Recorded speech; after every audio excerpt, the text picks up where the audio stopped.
पासून आतापर्यंत उत्तर भारतामध्ये 7 दुर्घटना घडलेल्या आहेत। कुठे ढगफुटी झाली आहे तर कुठे भूस्खलनाच्या दुर्घटना घडलेल्या आहेत आणि यामध्ये मिळून 118 जणांचा दुर्दैवी मृत्यू झाला तर 300 पेक्षा अधिक जण बेपत्ता आहेत। विशेष म्हणजे यातली बहुतेक ठिकाणं ही तीर्थक्षेत्र आहेत। कालच वैष्णवदेवीच्या भाविकांवर सुद्धा मृत्यूची कुऱ्हाड कोसळली आहे। वैष्णवदेवीच्या दर्शनासाठी आलेल्या भाविकांसोबत नेमकं काय घडलं पाहूयात। वैष्णोदेवीच्या भाविकांवर भलं मोठं संकट कोसळलं। कटरामध्ये वैष्णोदेवी मंदिराच्या मार्गावर भूस्खलन, दुर्घटनेत 23 जखमी। जम्मूच्या कटरामध्ये वैष्णोदेवीच्या दर्शनासाठी जाणाऱ्या भाविकांवर मृत्यूची कुऱ्हाड कोसळली आहे। मंदिराच्या रस्त्यावरच भूस्खलन झाल्यामुळे 32 जणांनी जीव गमावला तर 23 जण गंभीर जखमी झाले। सैन्याच्या जवानांकडून मातीचा ढिगारा उपसण्याचं काम सुरूच आहे। अजूनही बरेच भाविक या ढिगाऱ्याखाली असल्याची भीती व्यक्त होतीये। जिला अमरवा से आए हैं। मेरा गांव थाना आदमपुर है।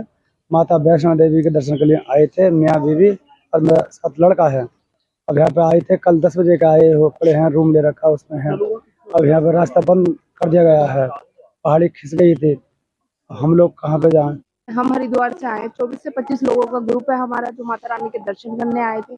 हम कल से यहाँ पर आए हुए हैं और मौसम बहुत ज्यादा खराब है। लाइट वाईफाई सब कुछ बंद है, यहाँ पर कोई भी व्यवस्था नहीं है। ऊपर रास्ता बंद किया हुआ है, रजिस्ट्रेशन बंद किए हुए हैं और कोई भी चांस नहीं है रास्ता खुलने का। बताया जा रहा है अभी 2 से 3 दिन लग सकते हैं। मौसम खराब है, सारा यात्रा बंद है। हेलीकॉप्टर से लेके और पैदल यात्रा सब बंद कर चुके हैं यहाँ पे लोग। थोड़ी निराशा है, डिसअपॉइंटमेंट है, बट हम कल भी वेट करेंगे, परसों भी वेट करेंगे। जब भी खुलता है हेलीकॉप्टर तब हम वहाँ पे यात्रा के लिए आगे बढ़ेंगे, फिर देखते हैं। दुपारी 3 वाजता भूस्खलनाची घटना घडली।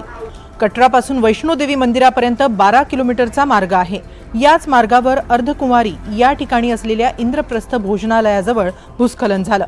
मंदिराकडे जाण्यासाठी 2 मार्ग आहेत। यात हिमकोटीहून जाणारा मार्ग सकाळीच बंद करण्यात आला होता, मात्र अर्धकुंवारी इथून जाणाऱ्या मार्गावर दुपारी 1:30 वाजेपर्यंत भाविक येत होते।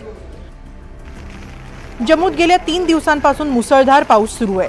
नद्यांनी विनाशकारी रूप धारण केलंय। अनेक भागात सतत भूस्खलनाच्या घटना घडतायत। अशा धोकादायक परिस्थितीतही वैष्णोदेवीची यात्रा सुरूच होती।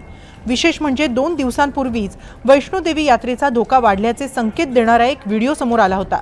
ज्या मार्गावर भूस्खलन झालं त्याच मार्गावरचा हा व्हिडिओ बघा। या व्हिडिओमध्ये छप्पर फाड पाऊस कोसळतोय।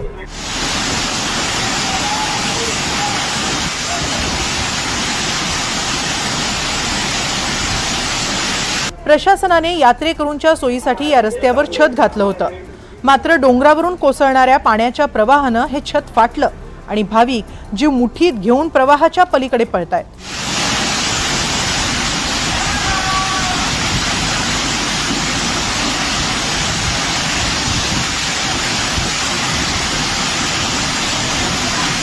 दोन दिवसांपूर्वी जम्मूतली स्थिती किती गंभीर झाली आहे याचे संकेत मिळाले होते, मात्र प्रशासनानं या इशाऱ्याकडे दुर्लक्ष केलं आणि अखेर वैष्णोदेवीच्या भाविकांवर हे संकट ओढवलं। ये पुल, और मैं भी डिविजनल कमिश्नर साहब से कह रहा था कि मुझे अच्छी तरह याद है, ठीक 2014 में इसी कोने पे इस पुल को नुकसान हो गया था। अब जाहिर सी बात है कि इस कोने में कुछ ऐसा खतरा है जिसको हम सही तरीके से समझ नहीं पाए।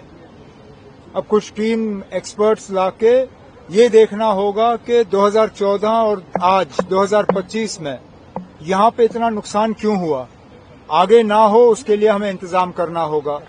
और फिर जो यहाँ पे मकान हैं, दरिया के किनारे हैं,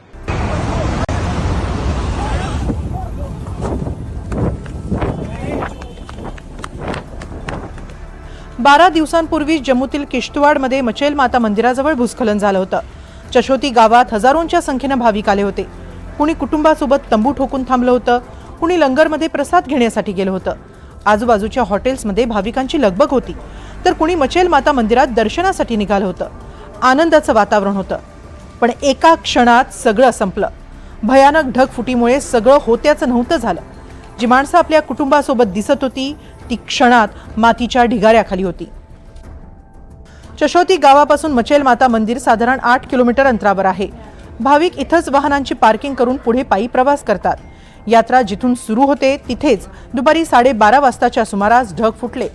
ढगफुटीनंतर शेकडो भाविक मातीच्या ढिगाऱ्यात वाहून गेले. दुर्घटनेत 65 जणांचा मृत्यू झाला तर 100हून अधिक भाविक बेपत्ता होते.